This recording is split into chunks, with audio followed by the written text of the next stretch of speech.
La parole, Monsieur le ministre. Je commence par vous poser à vous, porte-parole du gouvernement, des questions. Aujourd'hui, les responsables du M23 ont animé un point de presse dans lequel ils ont affirmé que Kinshasa, nous, République démocratique du Congo, nous avions volé les accords de Doha. Qu'est-ce que vous dites, vous, Kinshasa? Deuxièmement, il est projeté demain une marche ici à Kinshasa comme pour dénoncer la balkanisation de la République démocratique du Congo et plus tard, le 1er novembre, sur Bruxelles, en Belgique, pour la même cause. Comment est-ce que vous, gouvernement de la République démocratique du Congo, comptez-vous vous y prendre pour aider nos frères et sœurs qui vont participer à ces différentes manifestations? Ouais, d'abord, je crois que... S'il vous plaît, je n'ai pas encore terminé. Excusez-moi, Monsieur le ministre. Allez-y. Nous avions tous Ce sera la troisième question. Oui. Nous avions tous vu comment est-ce qu'il y a eu l'embellie de francs congolais Moinampo par rapport à celui qu'on a appelé autrefois le roi dollar. Mais comment est-ce que vous, le gouvernement, vous comptez préserver le pouvoir d'achat des Congolais? Alors, pour rentrer dans le rayon, Madame la ministre, je crois que... S'il vous plaît, je termine par là. Non, vous avez terminé, s'il vous plaît.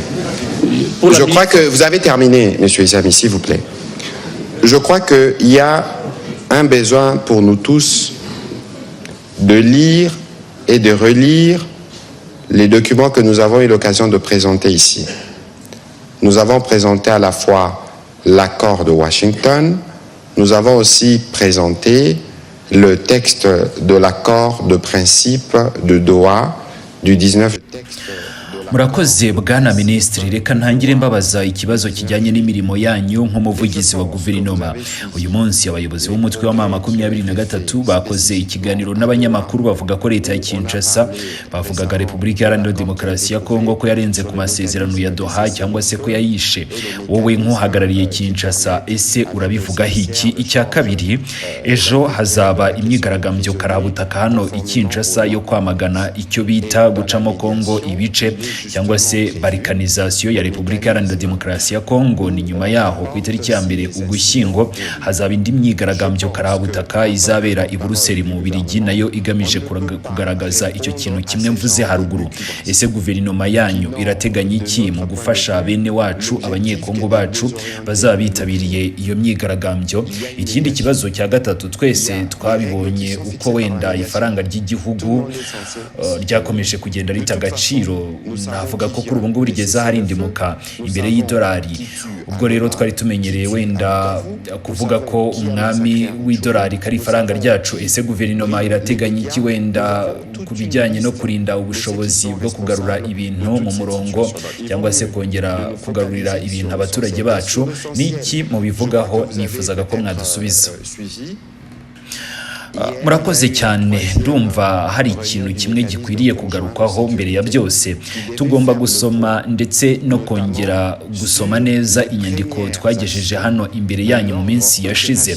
Twasobanuye kandi twerekana neza amasezerano abiri. Hari amasezerano ya Washington n'amasezerano ya Doha yasimwe ku itariki 19 Nyakanga. Ntekereza ko mwese mwakurikiranye intambwe zatewe muri Doha, aho vuba ahangaha habayeho noneho kumvikana ku buryo bwo kugenzura ishyirwa mu bikorwa ry'ihagarikwa ry'intambara ndetse n'uburyo bwo kugenzura imfungwa n'imbohe binyuze mu muryango utabara imbabare hakurikijwe amategeko y'igihugu cyacu.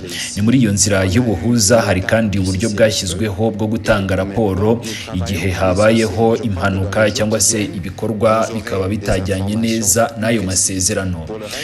Nk'umuvugizi wa guverinoma rero sinshobora gusubiza ibintu nk'ibi ngibi byuzuyemo ibinyoma ndetse no gushaka kuyobya rubanda. Ibyo bavuga rero ntibigamije ikindi uretse gucanganya ibitekerezo by'abaturage. Hari ibiganiro birimo gukorwa mu buryo navuga ko bujyana n'ubuhuza cyangwa se mediation, kandi hari amategeko n'amabwiriza yashyizweho. Abarimo bose bagomba kuyubahiriza. Uretse ibyo, turabizi neza ko abo ari bo bahora barenga ku masezerano y'ihagarikwa ry'intambara. Turabizi ko ari bo bishe abantu mu mujyi wa Goma na Bukavu, ndetse ni nabo bakoze ubwicanyi bukomeye cyane mu bice bya Rucuru. Turabizi ko abo ngabo ari bo babangamiye itangazamakuru. Dufite urutonde rurerure rw'abafite uruhare muri ibyo ibyo byose. Niyo mpamvu rero dushaka gushyira imbaraga noneho mu by'ingenzi aho gukomeza gusesagura amagambo tuvuga ubusa, ni mu gihe nyamara abo ngabo aribo bakomeje kugenda barenga ku mategeko yose mu gihe cyose. Nkeka ko mwakurikiranye amakuru y'ejo hashize ubwo habaga inama ya gatatu y'itsinda ry'ubwirinzi ry'ubufatanye mekanisme yabereye muri Washington. Ni inama yari igamije n'ubundi gusuzuma ibyagezweho bijyana n'amasezerano ya Washington. Iyo nama yagombaga gusuzuma intambwe zimaze guterwa n'ibimaze gukorwa bijyana n'imirwano nk'uko byemejwe mu nama yabereye Washington kuva tariki ya 17 kugeza ku ya 18 Nzeri. Ubwo rero mekanisme yo gukomeza gushyira mu bikorwa cyangwa se ibyo ngibyo tuvuga ko ari joint mechanism, tuba twanditse neza rwose muri ayo masezerano ko dushaka ko bikurikiranwa kandi bigashyirwa mu bikorwa, kandi byavuye muri iyo nama byemejwe n'amakomite yahuriweho n'impande zombi, aho Repubulika Iharanira Demokarasi ya Kongo ihagarariwe, naho rero u Rwanda rukaba ruhagarariwe, Abanyamerika barahari ndetse n'Abanyakatari barahari kugira ngo bakurikirane ibyo byose.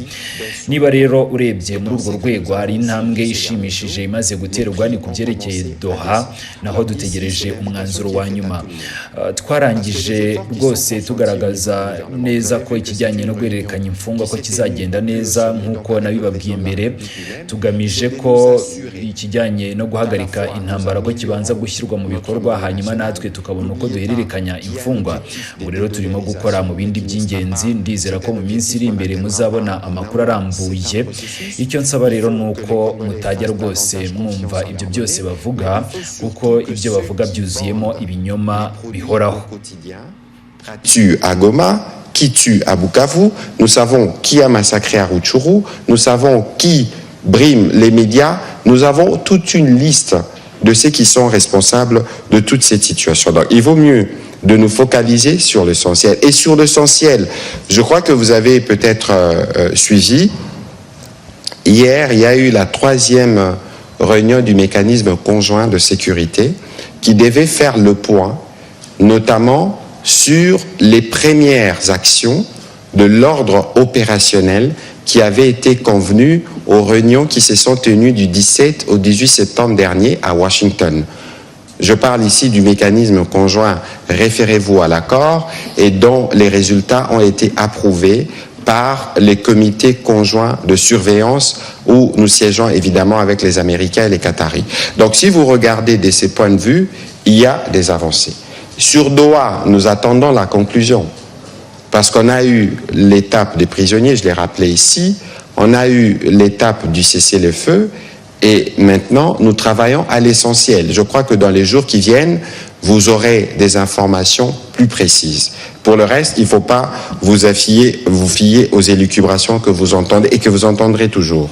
Ensuite, vous posez la question sur